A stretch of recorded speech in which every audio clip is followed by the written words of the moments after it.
Good evening, ladies and gentlemen. As the 1980s Texas Finance Chairman for Ronald Reagan, it's a pleasure for me to be here this evening as we launch the next Reagan Revolution.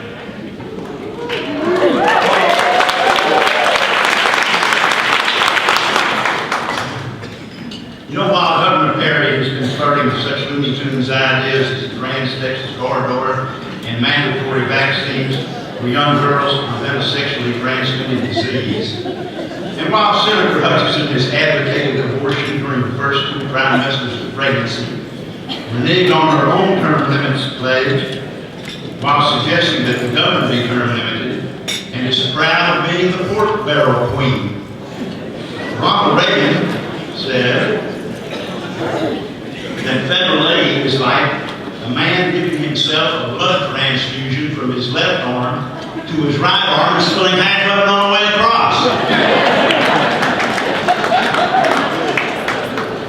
While all this has been going on, Debra Medina has been trying to live the American dream. Debra is a businesswoman, a rancher, a wife, a mother, and a person of utmost integrity. Debra and her husband, Noe, were born in Beeville. She was reared on a South Texas farm. Her hard work and perseverance saw her through nursing school, helped earn her a bachelor's degree, and start her own business while homeschooling 2 children. Throughout this campaign, Debra has advocated abolishing the state property tax and asserting the sovereignty of the state of Texas guaranteed under the 10th Amendment to the Constitution of the United States. Governor Perry, you can beat Senator Hutchinson in the runoff, but you can't beat Debra Medina. The next governor of Texas, Debra Medina.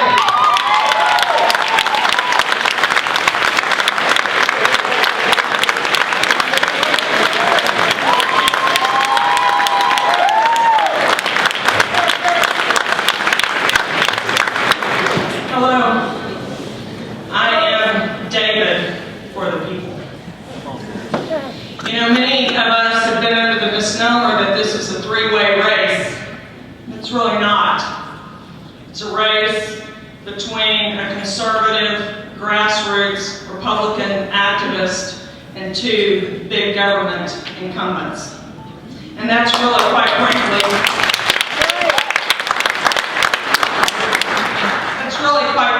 the only reason I'm in this race. When I was approached well over a year ago now and asked to run, I knew right away that I had watched both the governor and the senator address every issue that faces us with big government solutions, and that's frankly not what Republicans profess to believe.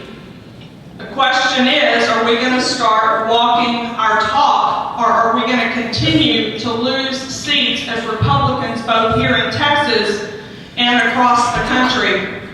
The nation is starving for freedom. We are hungry for people who will stand on principle and offer the solutions. Republicans have them. We haven't been courageous enough to use them.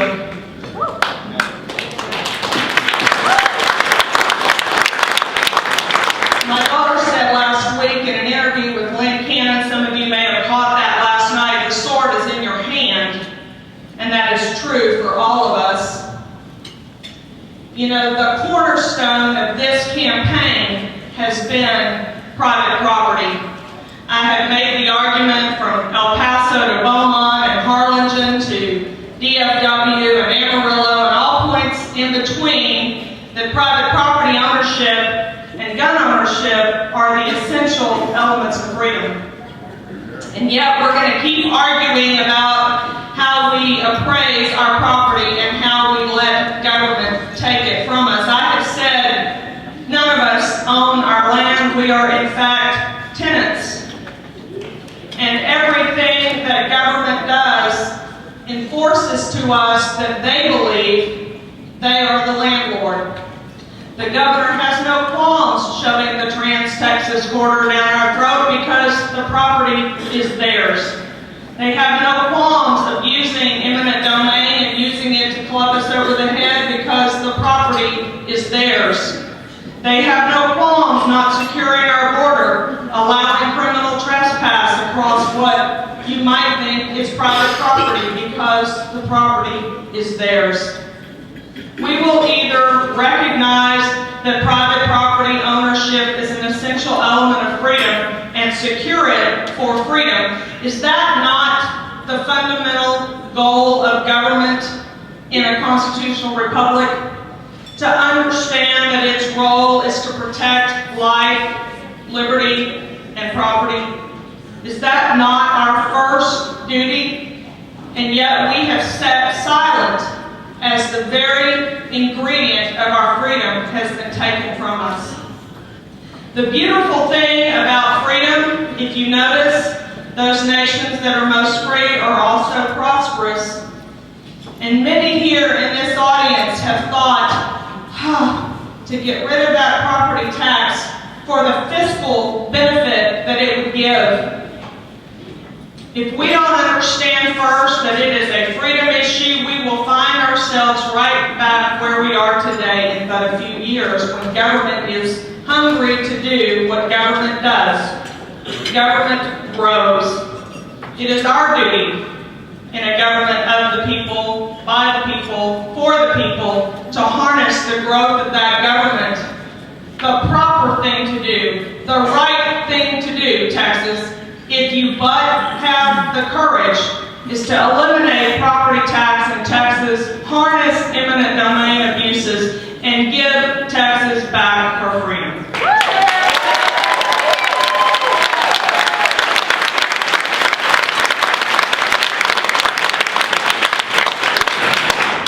Many are saying, oh, but we can't get rid of that property tax. Local government would not be able to fund itself. You know, that's not even really a state government issue, is it? Property tax is a local tax. It's what we use to take care of fire and water districts and cities and counties and hospital districts. But getting rid of that property tax gives us a $3 billion increase in net personal income and adds over 150,000 new jobs, real jobs, private sector jobs to the Texas economy. We have that opportunity, and many naysayers would say, oh, but it can't be done, while at the same time acknowledging Talmadge Heflin's service to Texas and his guidance through the last major fiscal crisis that we have. And even Mr. Heflin says, not only can it be done, it's relatively simple. It's a matter of courage.